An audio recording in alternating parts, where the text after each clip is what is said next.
실적은 좋았는데 주가는 떨어졌습니다. AI가 소프트웨어를 대체할 수 있다는 공포, 그리고 마이클 버리의 숏 포지션까지 나오면서 주가를 짓누릅니다. 여기서 많은 분들이 지금 이렇게 묻고 있습니다. 이게 단순한 조정인가? 아니면 구조가 무너진 건가? 그런데 이런 상황에서 시티은행은 팔란티어 목표 주가를 260달러로 제시하며 여전히 장기 성장 프레임을 유지하고 있습니다. 노르웨이 국부펀드는 의미 있는 비중을 보유하고 있고 에어포스트 팔란티어와의 장기 계약을 연장했습니다. 그리고 더 중요한 점은 팔란티어는 단순한 구독형 사스 기업이 아니라 조직에 깊게 통합된 온톨로지 기반 플랫폼이라는 사실입니다. 지금 흔들리고 있는 것은 구조일까요? 가격일까요? 오늘 영상에서는 지금의 주가 하락이 붕괴인지 아니면 멀티플 재조정인지 차분하게 정리해 보겠습니다. 실적 발표는 지난 2월 2일이었습니다. 그리고 바로 다음 날인 2월 3일 여러 증권사 리포트가 나왔습니다. 미주어는 195달러 타겟을 제시했습니다. 동시에 파이퍼 샌들러는 오버웨이트에 230달러, 시티그룹은 목표가를 260달러까지 상향하며 매수 의견을 유지했고 HSBC 역시 205달러로 매수로 의견을 상향했습니다. 그런데 여기서 더 중요한 건 날짜입니다. 실적 발표 직후의 반응이 아니라 며칠이 지난 2월 9일과 10일에도 상향 의견이 나왔다는 점입니다.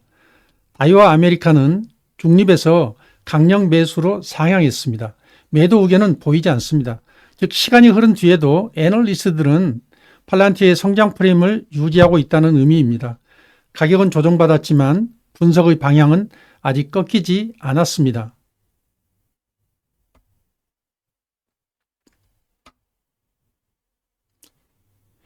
이번에는 노르웨이 국부펀드를 보겠습니다. Government Pension Fund of Norway, 세계 최대 규모의 국부펀드입니다.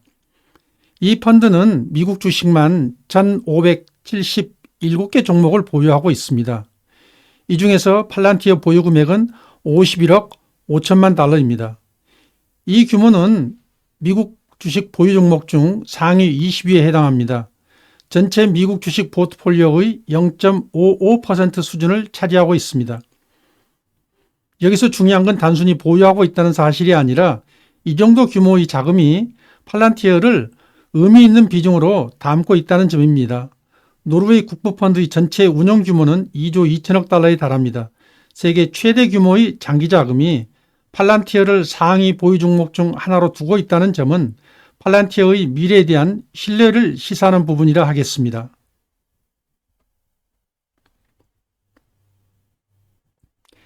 이제 실제 사업 구조를 보겠습니다. 2026년 2월 10일 팔란티어는 에어버스와의 전략적 협력을 연장한 것으로 알려집니다. 기간은 10년, 규모는 약 10억 달러입니다. 10년이라는 기간은 단기 프로젝트가 아니라 장기 파트너십이라는 의미입니다. 이런 계약은 일회성 매출이 아니라 반복 매출 구조를 강화하는 신호로 볼 수 있습니다. 주가는 단기적으로 흔들릴 수 있지만 장기 계약은 쉽게 끊기지 않습니다. 에어버스와의 계약 연장은 팔란티어의 사업 구조가 여전히 유지되고 있다는 하나의 근거입니다.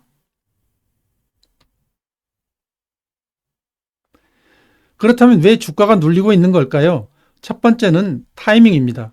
이번 조정은 실적 발표 이후가 아니라 그 이전부터 이미 진행되고 있었습니다. 즉 실적 자체가 직접적인 원인이라고 보기는 어렵습니다. 두 번째는 멀티플입니다. 2025년 급등 구간에서 밸류에이션이 빠르게 확장됐고 이후 되돌림 구간이 나온 것입니다. 성장이 꺾였기 때문이라기보다는 가격이 앞서갔던 부분의 조정으로 볼 수 있습니다. 세 번째는 섹터 심리입니다. 클로드 코워크 이슈가 나오면서 AI가 기존의 소프트웨어를 대체할 수 있다는 인식이 확산됐고 그 영향으로 소프트웨어 섹터 전반에 동반 매도가 나오고 있습니다. 마지막으로 마이클 버리의 풋옵션입니다.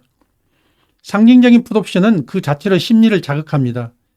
하지만 이것은 구조 붕괴라기보다 단지 불안을 증폭시키는 하나의 요인일 뿐입니다. 정리하면 이번 하락은 실적 악화라기보다는 심리와 멀티플 조정의 성격이 더 강해 보입니다. 이번에는 마이클 버리의 풋옵션 포지션을 보겠습니다. 보시는 화면은 SEC에 제출된 13F 보고서입니다. 사이언 어셋 매니지먼트, 마이클 버리가 운영하는 펀드입니다. 그리고 포지션 테이블을 보면 팔란티어에 대한 풋옵션 500만 주가 명시되어 있습니다. 금액은 약 9억 1천만 달러 규모입니다. 마이클 버리라는 이름은 상징성이 크기 때문에 심리를 자극하기에 충분합니다. 가격에 영향을 줄 수 있는 상징적 신호는 될 수 있지만 사업 구조 자체의 변화와는 다른 문제입니다.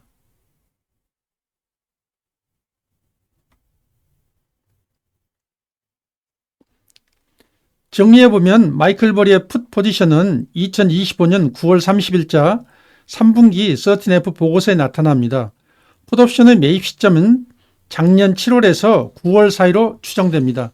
수량은 500만 주, 금액은 9억 1210만 달러입니다. 이를 단순 계산해 보면 한 주당 약 182달러 수준입니다. 2025년 3분기 주가 범위가 130달러에서 182달러였다는 점을 고려하면 그 구간에서 형성된 포지션으로 볼 수 있습니다. 행사 가격은 50달러, 만기는 2027년 1월 15일입니다.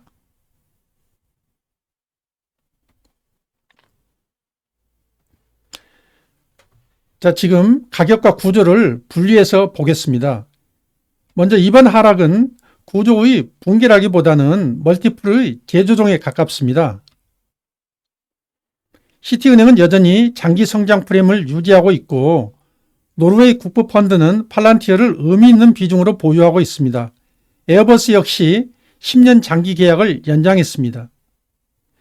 이것들을 종합해보면 사업 구조가 무너졌다고 보기에는 근거가 충분치 않습니다.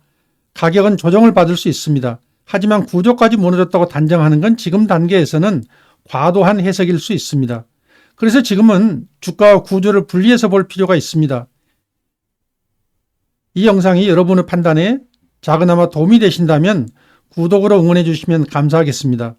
여러분의 구독이 영상을 만들기 위해 관련 자료를 수집하고 분석하는 데 시간과 에너지를 계속 투자할 수 있게 해주는 가장 큰 원동력입니다. 구독 부탁드립니다. 자, 이제 마지막으로 팔란티어의 구조를 보겠습니다. 팔란티어는 단순한 구독형 사스 기업이 아닙니다. 온톨로지를 기반으로 한 통합 플랫폼으로 데이터와 업무 흐름, 의사결정 체계까지 통합하는 구조입니다. 정부와 방산, 대기업 시스템에 깊게 내재화되어 있고 교체형 툴이 아니라 운영 인프라에 가깝습니다. 그래서 AI가 기존 소프트웨어를 단순히 대체할 수 있다는 논리와는 같은 선상에 두기 어렵습니다.